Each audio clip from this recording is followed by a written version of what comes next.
Ce sont les danses qui choquent en Israël.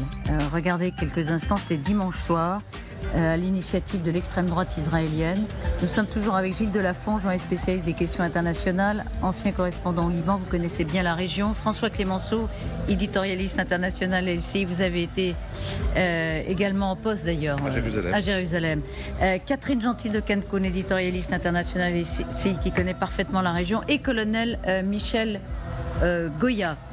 Jade, rejoignez-nous parce qu'on a évidemment très vite besoin de comprendre ce qu'il s'est passé, pourquoi cette célébration dans le cadre d'un meeting politique fait autant de bruit. Effectivement, c'est cette danse qui pose problème, vous l'avez vu à l'instant.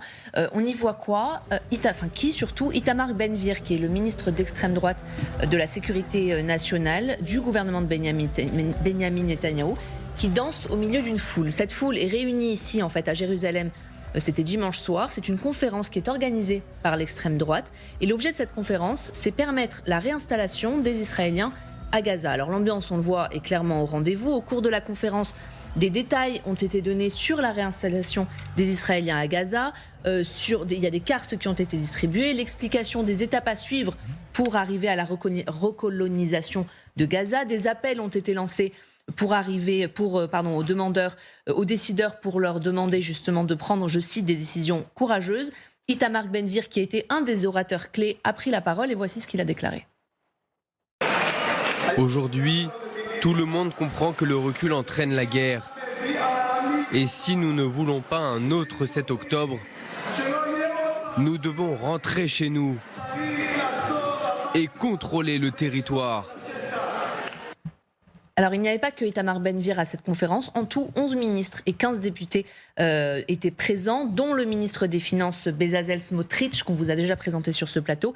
Les milliers de sympathisants d'extrême droite réunis dans le public donc dansent, chantent, on les voit sur les vidéos applaudir, entre deux discours extrêmement virulents contre les Gazaouis qui doivent, selon Ben-Gvir, quitter Gaza de façon volontaire. Écoutez. Nous devons aussi suggérer une solution morale, logique, et encourager l'immigration volontaire des Palestiniens de Gaza et la peine de mort pour les terroristes.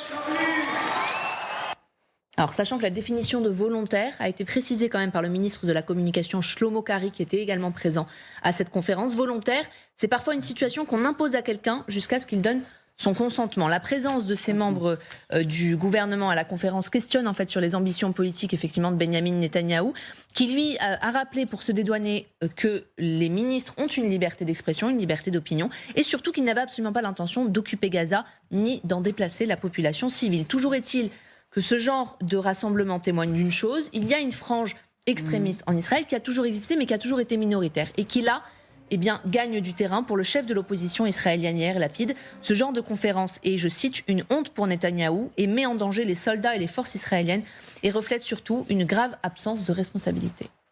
Et des réactions, bien sûr, qui ont été immédiates ou quelques heures après de la part de Washington et Paris avec cette condamnation. Gilles Delafont. Je dirais que les seuls qui sont à peu près cohérents aujourd'hui en Israël, c'est l'extrême droite.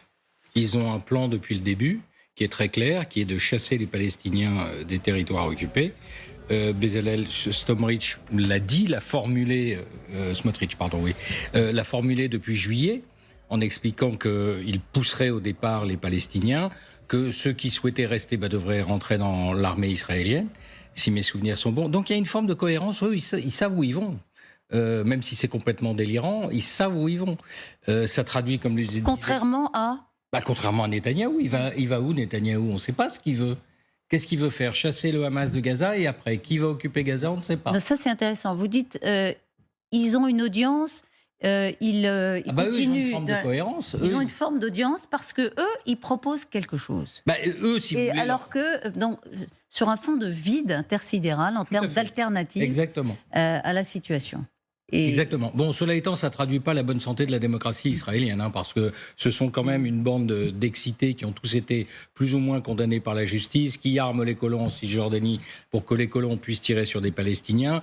Donc, ce qui nous frappe aussi, alors juste, c'est peut-être une question de forme, mais cette forme de jouissance quand même qu'on voit à travers cette danse. C'est vrai qu'on peut danser dans des meetings français. Enfin, c'est pas banal. Mais il faut savoir Peut-être et par ailleurs, c'est sur le fond d'expulsion présumée de millions d'individus. On se dit, ça manque un peu d'essence. C'est une façon de voir un peu à côté de la plaque ou pas? C'est pas leur marque de fabrique, la décence. Et d'autre part, c'est un projet qui est à la fois chez eux nationaliste et religieux. C'est-à-dire, sur toute la terre d'Israël, on se met en conformité avec la loi du Seigneur et on va installer notre État sur toute la terre d'Israël, comme ça a été prévenu. Donc ils s'en réjouissent. Moi, je dirais, dans leur jusqu'au boutisme, il y a une forme de cohérence. Oui, mais enfin bon, c'est qui est exactement l'opposé du droit international. Ah, totalement. C'est-à-dire que les transferts de population, c'est interdit, c'est ce dont ils parlent quand ils disent qu'on ira, on va leur imposer de telles conditions aux Palestiniens. D'ailleurs, en ce moment, c'est le cas, qu'ils seront obligés de donner leur consentement pour partir. Il y a 2 résolutions de l'ONU qui existent, 242 et 338, je crois, qui déjà demandent depuis 1967 à Israël, il y a au 16 contraire. résolutions de l'ONU qui n'ont pas été... Oui, mais les plus emblématiques. Ils s'assoient dessus depuis des années. Voilà.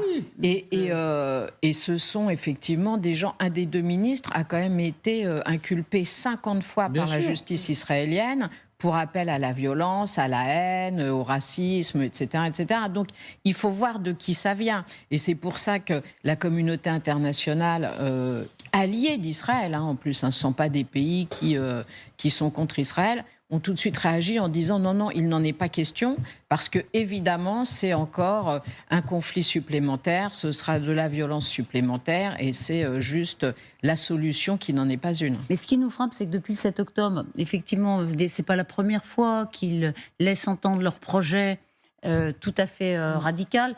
Nous sommes le 20, là en l'occurrence c'était dimanche, le 28 janvier. Il continue. Nicolas Roger, vous êtes en Cisjordanie. Quelle est la réaction? À quoi ça correspond dans le fond? À un mouvement quand même installé maintenant depuis le 7 octobre? Alors, depuis le 7 octobre et depuis les 15 dernières années, véritablement, c'est-à-dire que depuis le retrait de Gaza en 2005, il faut comprendre que Gaza, pour les colons israéliens, cette couleur orange du Gush Katif, c'est les localités aussi qui ont été dépeuplées ici dans la Cisjordanie du Nord où je me trouve, où ils veulent aussi retourner.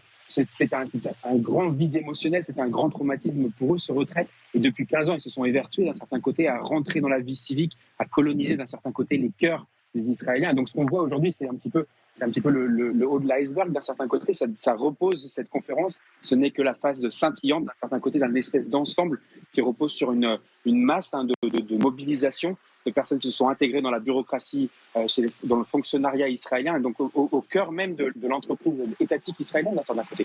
Ils sont prêts à aller à Gaza maintenant. C'est pour eux le but ultime, d'un certain côté, de leur entreprise depuis les 15 dernières années. Et oui, ça choque une partie de l'opinion publique israélienne, mais très clairement, vous aviez raison de le rappeler, Elisabeth, un petit peu plus tôt, ce sont les seuls avec un plan clair d'un certain côté pour le jour d'après. Et cela, ça parle aux Israéliens, les Israéliens traumatisés. Ils se demandent ce qui va se passer justement après la fin de la guerre. Merci infiniment, Nicolas Roger. En Cisjordanie, pardon pour cette liaison difficile, mais on a bien compris effectivement qu'on ne peut pas considérer que ce sont des oiseaux marginaux. Non. C'est pas ça.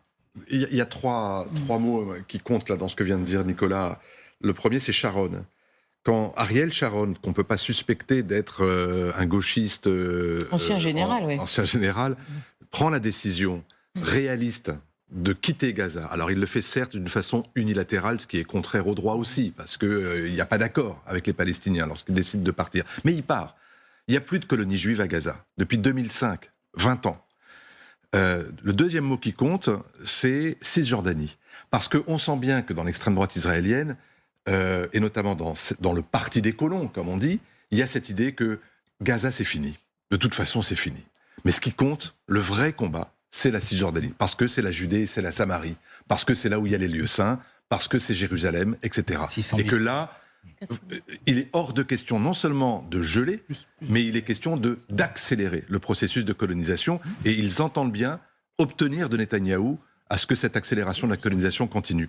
Et puis la troisième chose, c'est ce qu'ils disent effectivement des Palestiniens de Gaza. Catherine a raison, quand ils disent l'immigration volontaire, c'est du nettoyage ethnique. Et c'est exactement ce qu'a visé la Cour internationale de justice dans son arrêt de la semaine dernière, en disant qu'il n'y avait pas d'intention génocidaire, mais qu'il y avait des discours d'incitation au génocide qui ont été prononcées à de multiples reprises depuis le 7 octobre, et notamment par ces deux ministres-là, qui sont accusés d'inciter la population et les autorités à commettre des actes de génocide. Donc on voit bien le défi politique que représentent ces quelques ministres-là, qui sont certes dans les urnes, qui ne font pas une majorité, mais qui, dans la rue et dans le discours public, finissent par obtenir des concessions de la part de quelqu'un qu'ils vomissent, parce que je peux vous dire, la façon dont ils parlent de Netanyahou, ils le considèrent mais comme un traître. Et donc voilà, n'oubliez jamais une chose, c'est que Smotrich et Ben-Gvir sont du parti des assassins d'Yitzhak Rabin. On le dit jamais suffisamment. Ils sont ministres, ils sont et à l'époque, dans la Netanyahou ne coalition. s'était pas réjoui évidemment de cela, mais Netanyahou avait en gros tiré une conclusion. C'est eux, on passait à autre chose. Ils Que les sont- accords d'Oslo, c'était derrière nous et qu'on entrait maintenant dans une nouvelle ère.